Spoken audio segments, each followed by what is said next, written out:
बिस्मिल्लाहिर्रहमानिर्रहीम। अस्सलाम वालेकुम। आज का हमारा टॉपिक है अनबैलेंस प्रॉब्लम।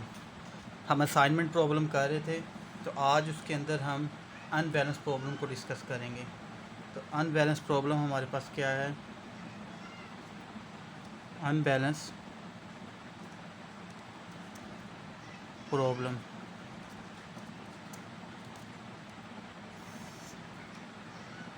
तो हमारे पास क्वेश्चन है उसका।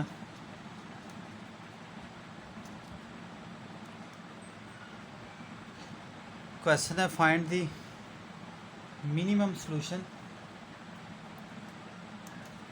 Find the minimum and maximum, find the minimum and maximum solution of the given assignment problem। हमें कोई असाइनमेंट प्रॉब्लम गिवन है, हमने उसका मैक्सिमम और मिनिमम सॉल्यूशन फाइंड करना है। और हमारे पास जो केस है वो अनबैलेंस का केस है।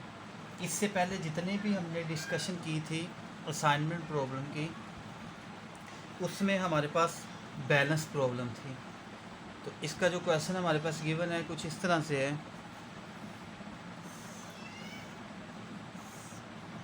इसकी वैल्यू हमारे पास है 5, 9, 3, 6, 8, 7, 8, 2, 6, 10, 12, 7। ये हमें वैल्यूज़ गिवन है। उसने कहा कि find minimum and maximum solution of the given assignment problem. अब हमें ये नज़र आ रहा है ये अनबैलेंस प्रॉब्लम है। यानी अनबैलेंस क्यों है? अगर ये 3 जॉब्स हैं और 4 पर्सन हैं, यानी ये जॉब है J1, J2, J3 और ये पर्सन है P1, P2, P3, P4। तो इसमें 3 जॉब्स नॉट इक्वल टू है 4 पर्सन। तो इस रीज़न की वजह से ये अनबैलेंस प्रॉब्लम होती है। तो इसके लिए क्या होना चाहिए था कि 4 पर्सन है तो कितनी जॉब होनी चाहिए थी? 4, जबकि यहाँ पे कितनी जॉब है? 3। तो हम इसको एक रो को एक्सटेंड कर लेंगे कि एक रो हम 0 0 वाली खुद से असाइन कर देंगे वैल्यूज़। यानी जो J4 है हम खुद से 0 बनाएंगे। किस तरह से 0 बनाएंगे? जैसे ये क्वेश्चन गिवन था, इसी टेबल को हम दोबारा से ड्रा करते हैं। इसी टेबल को हम दोबारा से ड्रा करेंगे। हमारे पास था 5, 9, 3, 6, 8, 7, 8, 2, 6, 10, 12, 7। अब क्या करेंगे? हम खुद से एक रो बना लेंगे 0 0 0।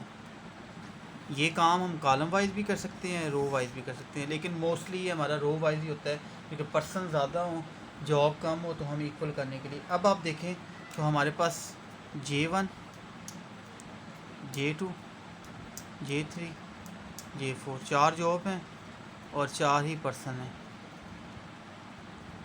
तो इस तरह से हम अनबैलेंस प्रॉब्लम को बैलेंस बना लेंगे। जब ये बैलेंस प्रॉब्लम बन जाएगी तो वही काम जो हम प्रीवियस करते रहे हैं उसी तरह से करेंगे। सबसे पहले हम क्या करते थे कि पूरी रो में से जो मिनिमम, पहले हम इसका 2 सॉल्यूशन हमने डिस्कस करने हैं। तो पहले हम कौन सा सॉल्यूशन डिस्कस कर लेते हैं? मिनिमाइज़ वाला। पहला केस हम लेते हैं मिनिमाइज़ कि सॉल्यूशन मिनिमम कब होगा या मिनिमाइज़ कब होगा। तो उसके लिए हम सबसे पहले क्या करेंगे? पूरी रो में से मिनिमम वैल्यूज़ को देखेंगे। तो पहले वाली रो में से मिनिमम क्या है? आपके पास 3 है। दूसरे वाले में मिनिमम वैल्यू क्या है? 2 है। तीसरे वाले में मिनिमम क्या है? 6 है। और चौथे वाले में तो है ही 0। तो हम रो वाइज माइनस करते हैं। रो वाइज माइनस करें। 5 में से 3 माइनस करेंगे तो 2, 9 में से 3 माइनस करेंगे 6, 3 में से 3 माइनस करेंगे 0, 6 में से 3 माइनस करेंगे 3। इसी तरह 8 में से 2 माइनस करेंगे 6, 7 में से 2 माइनस करेंगे 5, 8 में से 2 माइनस करेंगे 6, और 2 में से 2 माइनस करेंगे 0, 6 में से 6 माइनस करेंगे 0, 0, 10 में से 6 माइनस करेंगे 4, 12 में से 6 माइनस करेंगे 6, 7 में से 6 माइनस करेंगे 1, और 0 वाला रो तो पूरी 0 आ जाएगी। फिर इसी तरह से हम कॉलम वाइज में देखेंगे। कॉलम वाइज में हमारे पास मिनिमम वैल्यूज कौन कौन सी है। कॉलम वाइज में ये 0 मिनिमम है, ये 0 मिनिमम है, ये 0 मिनिमम है, 0 मिनिमम है। और मैंने आपको लास्ट लेक्चर के अंदर बताया था कि आप अगर कॉलम वाइज इसको सॉल्व कर रहे हैं और अगर आपके पास कॉलम में वैल्यू 0 0 आ जाएँ तो आपको कॉलम वाइज बनाने की ज़रूरत नहीं है, क्योंकि कोई फ़र्क नहीं पड़ेगा, ये वैल्यूज़ इसी तरह से ही आ जाएंगी आपके पास। तो ये सारी की सारी वैल्यूज़ आपके पास इसी तरह से आ जाएंगी, तो ये कॉलम नया बनाने की ज़रूरत नहीं है। या अगेन मैं आपको बनाता हूँ तो ये इसी तरह से आ जाएगा आपके पास 2 6 0 3 6 5 6 0 0 4 6 1 0 0 0 0। अब हम क्या करेंगे, उसी तरह से हम वैल्यूज़ को साइन करेंगे। पहली रो में से देखें एक ही 0 है तो ये साइन हो जाएगा, दूसरी रो में भी 1 0 ये साइन हो जाएगा, तीसरी रो में भी 1 0 है ये साइन हो जाएगा, चौथी रो में देखें हमारा कौन सा कॉलम नहीं है तो यहाँ वाला 0 साइन हो जाएगा। तो इसमें तो हमने पहली दफ़ा ही किया है तो 4 = 4 आ गया, यानी 4 जॉब 4 लोगों को साइन कर दिए हैं। तो इसका मिनिमम सॉल्यूशन हमारे पास क्या आ जाएगा, तो यहाँ पे मैं लिखता हूँ हैंस मिनिमम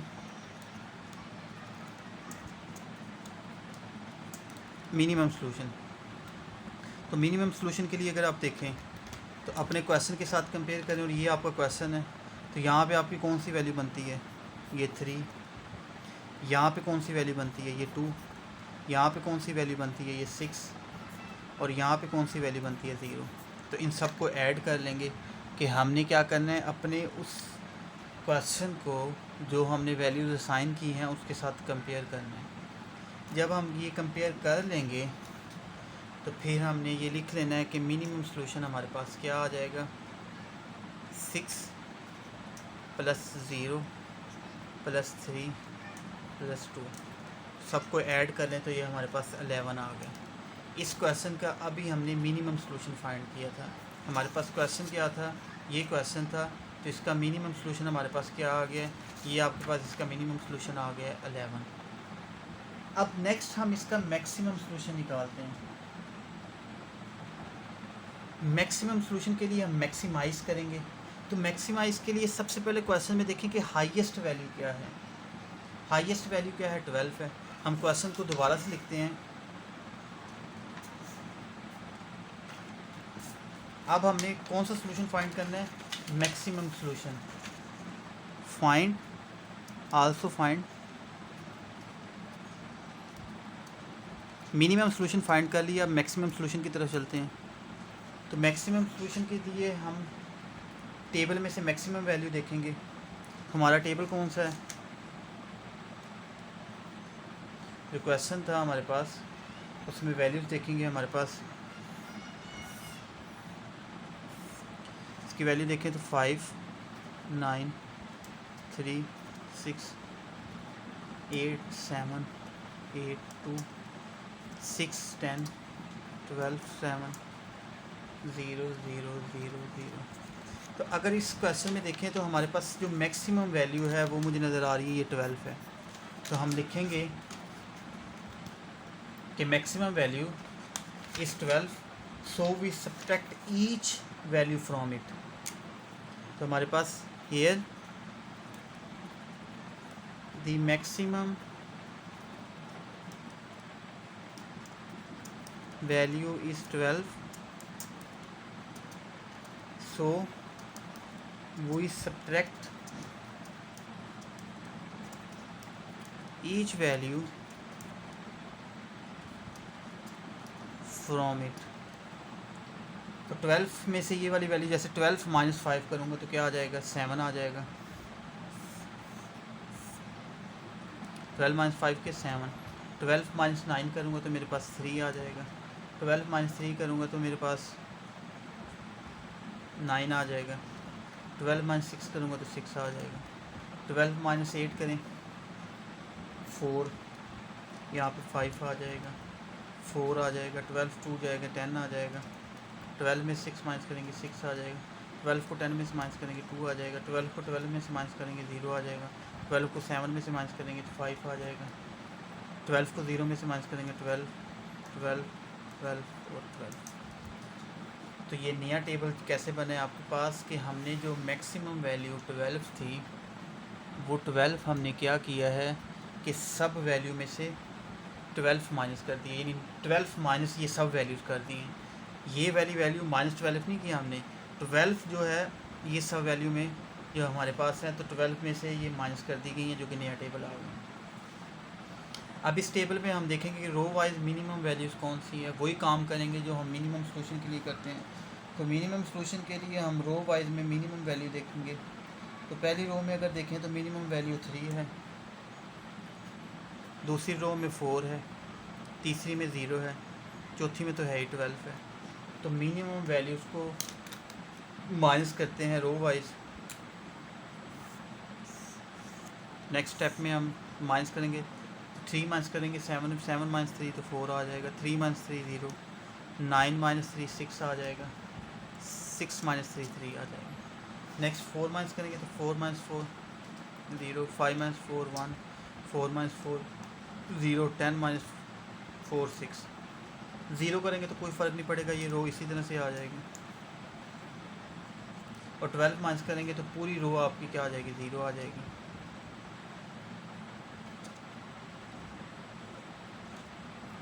अब कॉलम वाइज में देखें, कॉलम वाइज में यहाँ पे भी 0 है, यहाँ पे भी 0 है, यहाँ पे भी 0 है, यहाँ पे 0 है। कॉलम वाइज में माइनस करने की ज़रूरत नहीं है, आंसर में कोई फ़र्क नहीं पड़ेगा, आपका आंसर इसी तरह ही आ जाएगा, क्योंकि कॉलम में हमारे पास जो 0 है वो मिनिमम वैल्यू है।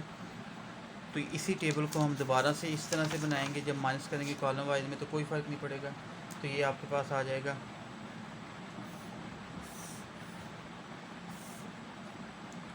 4 0 6 3 0 1 0 6 6 2 0 5 0 0 0 0।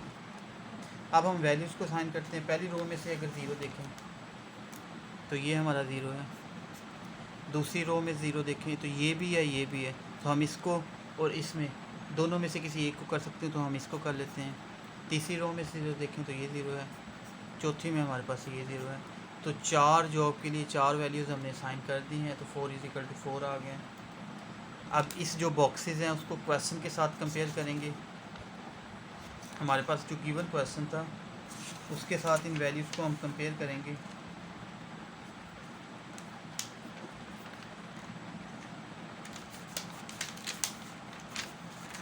तो क्वेश्चन हमारे पास क्या था,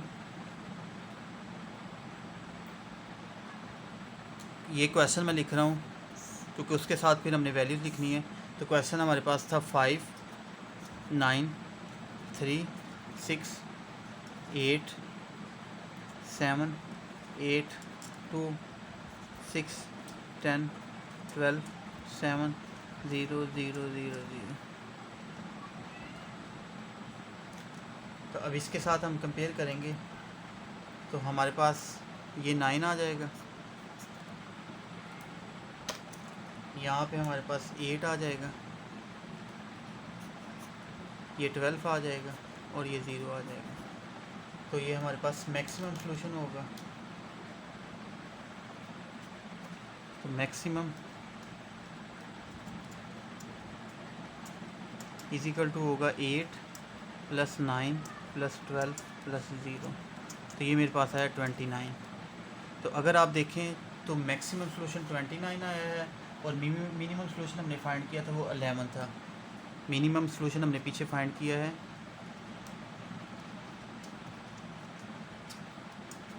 तो दोनों को कंपेयर करके देख सकते हैं कि दोनों में डिफरेंस आपको नज़र आ रहा है कि जब भी हम किसी क्वेश्चन में मिनिमम करेंगे तो हमारे पास वैल्यू कम आएगी, मैक्सिमम के लिए वैल्यू ज़्यादा आएगी। तो हमने फाइंड किया difference between the maximum minimum solution of assignment problem, then we finding both maximum and minimum solution and then subtract minimum solution by maximum solution.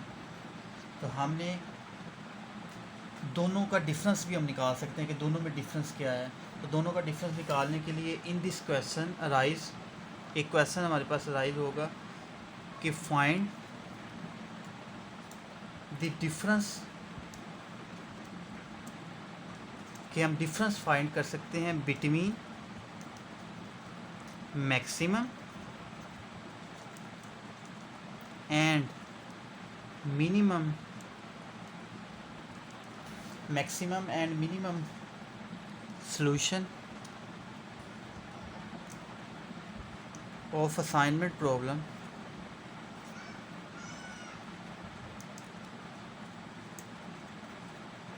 तो then we find both maximum and minimum solution. तो हमने maximum और minimum solution find करेंगे, फिर क्या कर देंगे, इन दोनों को सब्ट्रैक्ट कर देंगे। यानी आप देखें ना 29 माइनस 11 करेंगे तो हमारे पास 18 आ जाएगा। यानी जो दोनों का डिफरेंस आया है मैक्सिमम और मिनिमम में वो 18 है, 18 है आपके पास। तो अगर डिफरेंस बिटवीन पूछा हो मैक्सिमम एंड मिनिमम, तो हम क्या करेंगे, जो मैक्सिमम सॉल्यूशन है उसको मिनिमम सॉल्यूशन में से माइनस कर देंगे तो आपके पास दोनों का डिफरेंस आ जाएगा।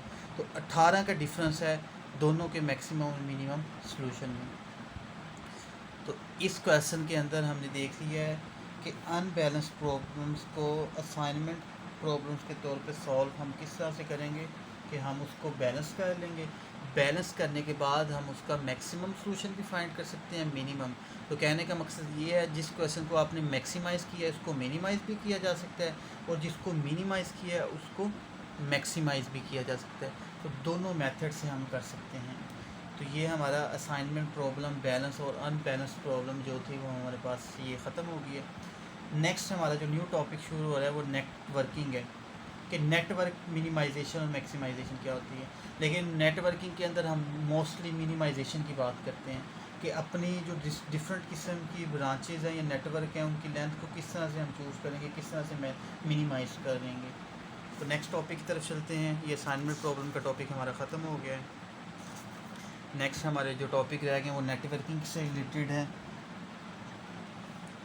तो पहली डेफिनेशन हम देखते हैं कि नेटवर्क मिनिमाइजेशन क्या है। टॉपिक हमारा है कि हमने मिनिमाइज़ करना है नेटवर्क को, तो उसकी डेफिनेशन की तरफ चलते हैं।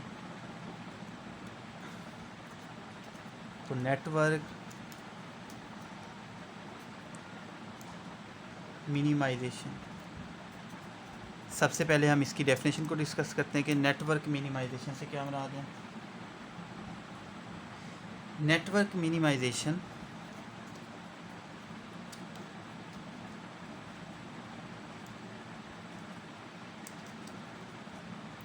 network minimization deals with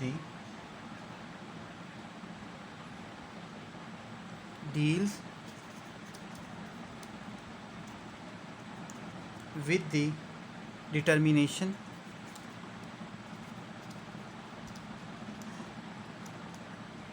of the branches that can join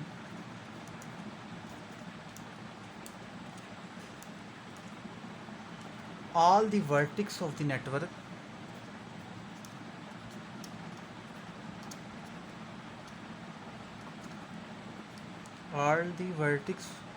of a network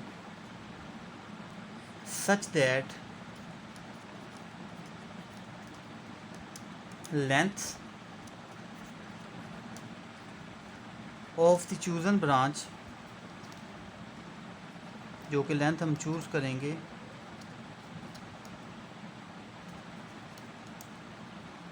are minimized तो this minimum solution, minimum network is called a minimal spanning tree। उसको मिनिमल स्पैनिंग ट्री भी कहते हैं।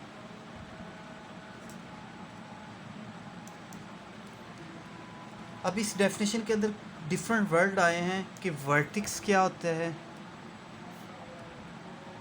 हमारे पास लेंथ्स क्या होती हैं। तो इनका हमें पता होना चाहिए। पाथ क्या होता है इसका भी पता होना चाहिए हमारे पास।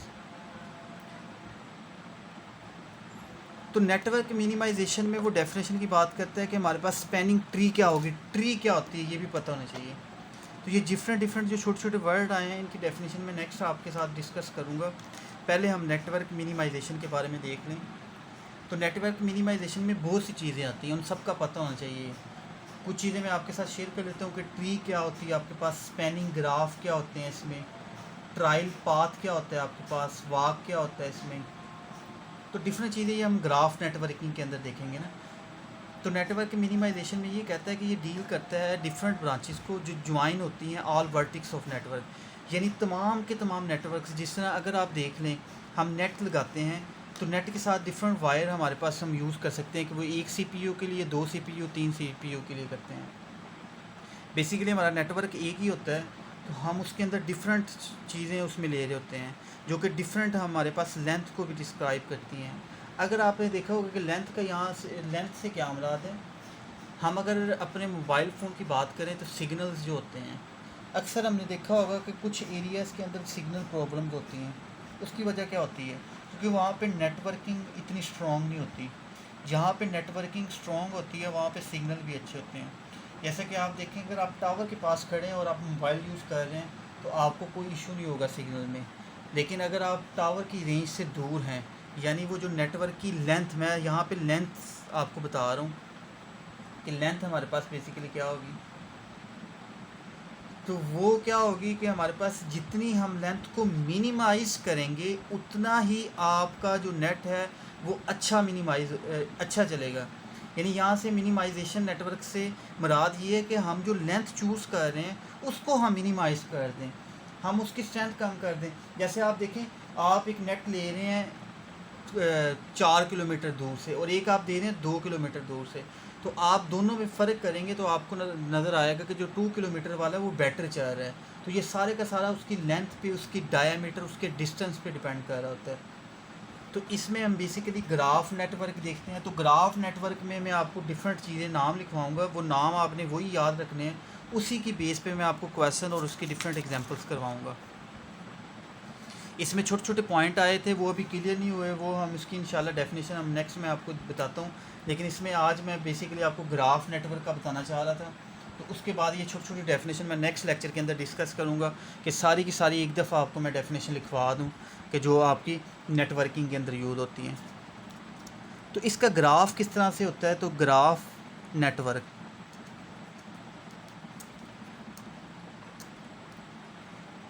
अ graph is a pair of G, हम कह दें कि वो जी हमारे पास पेयर है। A graph is a pair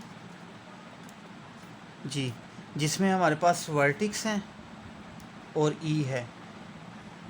we हमारे पास वर्टिक्स होंगे हमारे पास, ओ ई वर्टिक के साथ जो हमारे पास पाथ बन रहा होगा उसको ई का नाम दिया है।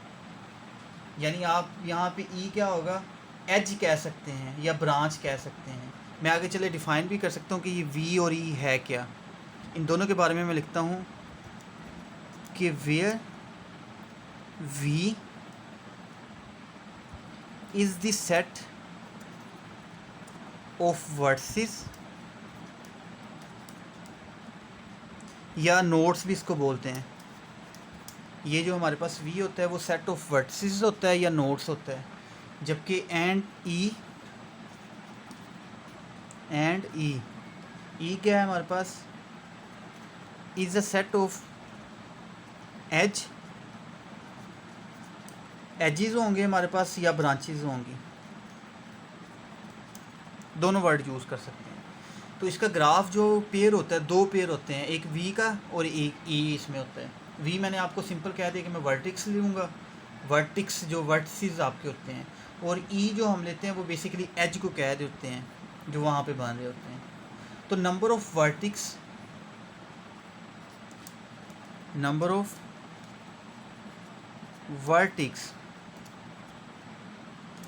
in a graph is called order of the graph। तो ये डेफिनेशन है कि ऑर्डर ऑफ द ग्राफ हमारे पास क्या होता है। ऑर्डर ऑफ द ग्राफ क्या होता है कि ग्राफ के अंदर जो नंबर ऑफ़ वर्टिक्स होंगे वो ऑर्डर ऑफ ग्राफ होगा। फॉर एग्जांपल उसमें 4 वर्टिक्स हैं तो ऑर्डर ऑफ ग्राफ कितना होगा, 4 होगा। अगर उसमें 2 वर्टिक्स हैं तो ऑर्डर ऑफ ग्राफ 2 होगा। अगर उसमें 5 वर्टिक्स हैं तो ऑर्डर ऑफ ग्राफ 5 होगा। And number of H in a graph is called size of graph. तो दो डेफिनेशन यहाँ से राइज होती हैं कि साइज ऑफ द ग्राफ और ऑर्डर ऑफ द ग्राफ क्या होगा। साइज़ क्या होगा, जितने उसके एज बन रहे होंगे वो इसी तरह से 2 एज भी बन सकते हैं, 5 एज भी बन सकते हैं, 15 एज भी बन सकते हैं, डिफरेंट एज आपके पास बन सकते हैं। तो यहाँ पे दो चीज़ें आपकी कि आपके पास ऑर्डर क्या होता है ग्राफ का और साइज़ क्या होता है। तो ग्राफ में हम दो चीज़ें लेते हैं, एक वर्टिक्स लेते हैं, एक हम एज लेते हैं। वर्टिक्स हमारे पास ऑर्डर को रिप्रेजेंट करता है जबकि एज हमारे पास साइज़ को रिप्रेजेंट कर रहा है। जैसे मैं एक नेटवर्किंग करता हूँ, अभी आपके सामने एक ग्राफ बनाता हूँ, उसकी डिफरेंट नेटवर्किंग करके आपको बताता हूँ कि उसमें कितने एज होंगे और उसमें किस तरह से हम साइज़ को बताएंगे कि उसका साइज़ कितना है। इसके लिए हम डिफरेंट एग्जांपल ले सकते हैं, डिफरेंट नेटवर्किंग बना सकते हैं। तो हम इजी नेटवर्किंग से स्टार्ट करते हैं। जिस तरह आपकी एक स्केयर होती है, तो मैं स्केयर टाइप एक नेटवर्किंग ले रहा हूँ, ग्राफ ले रहा हूँ, नेटवर्क ग्राफ बना रहा हूँ मैं सिंपल, जो कि स्केयर है आपके पास।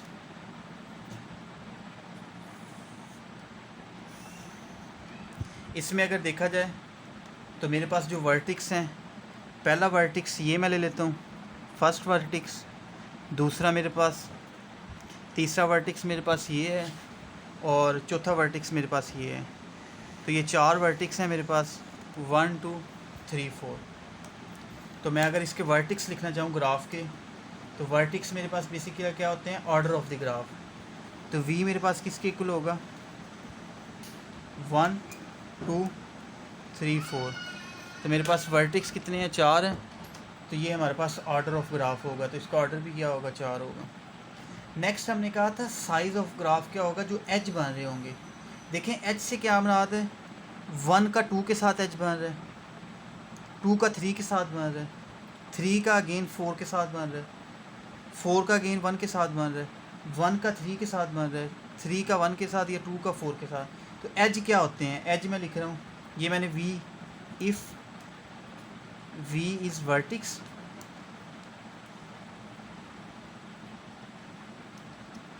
तो वी वर्टिसेस से, इफ़ ई इज़ एच,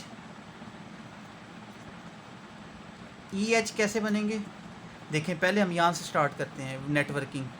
1 से 2 एक एज है मेरे पास, तो इसको सिंपल लिख लेंगे।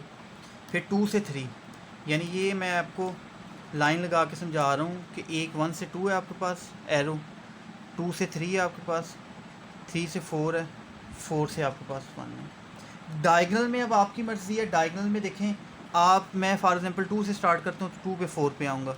अगर मैं 1 से स्टार्ट करता हूँ तो 1 से 3 पे जाऊँगा, या 3 से स्टार्ट करता हूँ तो 3 पे 1 पे आऊँगा। तो हम इस तरह से बना सकते हैं।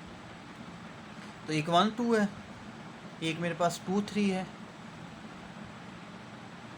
एक मेरे पास 3 4 है, एक मेरे पास 4 1 है, एक मेरे पास 2 4 है, 2 4 लिखें या 4 2 लिखें, और एक मेरे पास 3 1 है। तो मैं फिर एज को इस तरह से लिखूँगा और एज मेरे पास साइज़ को रिप्रेजेंट करता है। तो ये मेरे पास साइज़ है ग्राफ का और ये मेरे पास ऑर्डर है ग्राफ का। तो किसी भी ग्राफ के अंदर मैं आपको इसकी डिफरेंट एग्जांपल भी शेयर करूँगा आपके साथ, या डिफरेंट आपके साथ डायग्राम शेयर करूँगा कि आपको कैसे पता चलेगा कि इसमें वर्टिक्स कौन सा है, इसमें एज कौन सा है। तो नेक्स्ट जाके मैं आपको डिफरेंट डायग्राम के साथ ये एक्सप्लेन करूँगा। नेक्स्ट हमें पता होना चाहिए कि वॉक क्या होता है। वॉक से क्या मुराद है, ट्रायल क्या होते हैं हमारे पास, और पाथ, इन तीनों चीज़ों को हम डिस्कस करते हैं। तो फिर हम जनरल एक वर्टिक्स में बनाऊंगा जिसमें अब मैं उनके नाम भी लिखूंगा। यानी आप इसको कह सकते हैं कि ये वर्टिक्स V1 है, ये V2 है, ये V3 है, ये V4 है। और इस एज को हम किस तरह से लिखते हैं, ये एज मैं E1 कह सकता हूँ कि ये मेरा E1 एज है, ये E2 है, ये E3 है, ये E4 है, ये E5 है और ये E6 है। हम इस तरह से नेटवर्किंग में एज और वर्टिक्स को डिफ़ाइन करते हैं कि वर्टिस मेरे पास V1 V2 V3 V4 हैं और एज ये 6 हैं। अगर देखा जाए तो 1 2 3 4 5 6, तो वर्टिक्स को हम किस तरह से लिखते हैं कि V1 V2 V3 V4, जबकि एज को हम किस तरह से लिखेंगे E1 E2 E3 E4 E5 और E6। तो 6 इसमें एज हैं तो साइज इसका 6 है, 4 इसमें वर्टिसेस हैं तो और ऑर्डर इसका 4 है।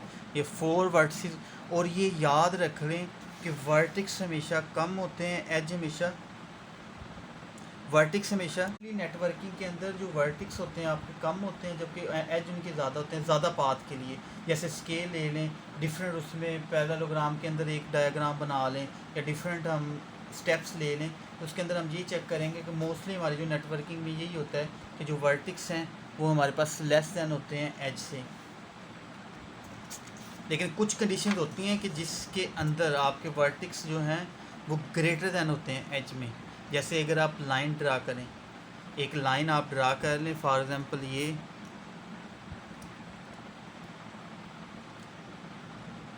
और ये, लेकिन इसमें भी अगर देखें तो ये V1 है, ये V2 है, ये V3 है हमारे पास, और ये E1 है, E2 है। तो वर्टिक्स हमारे पास इसमें ज़्यादा है और एज हमारे पास कम है। ये डिफरेंट कुछ एग्जांपल हो सकती हैं, लेकिन मोस्टली में हमारे पास जो वर्टिक्स हैं वो कम होते हैं और एज हमारे पास ज़्यादा होंगे। नेक्स्ट मेरे पास डेफिनेशन है वॉक, हमारे पास क्या होता है। नेक्स्ट डेफिनेशन कहता है कि a walk from U to V, कि फॉर एग्ज़ाम्पल ये U है, ये V है, कोई U to V हमने वॉक करना है।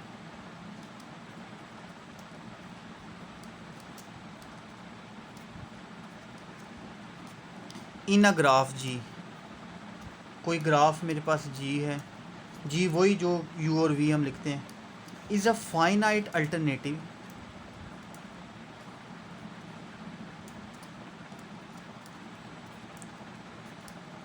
sequence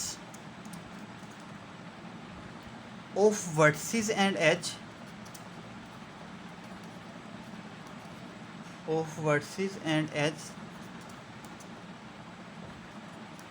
in a walk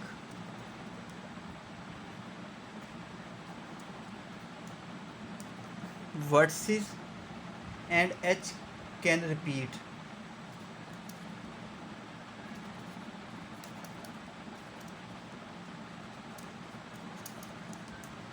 walk की डेफिनेशन सिंपली ये करता है कि अगर हम U से V वॉक कर रहे हैं फॉर एग्जांपल किसी ग्राफ में, और जिसमें हमारे पास फाइनाइट अल्टरनेटिव सीक्वेंस है, इनफाइनाइट नहीं, हम फाइनाइट की बात करें, क्योंकि अगर इनफाइनाइट होगा तो उसमें जो रेपिटेशन है वो हमें पता नहीं किस टाइप की होगी। तो हमने जो सीक्वेंस लेनी है यहाँ पे एज और वर्टिस की, वो फाइनाइट अल्टरनेटिव सीक्वेंस लेनी है।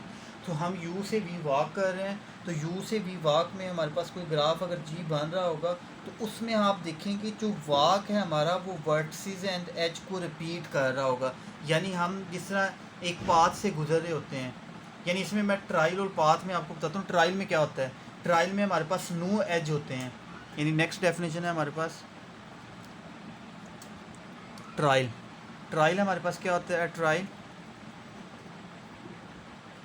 L is a walk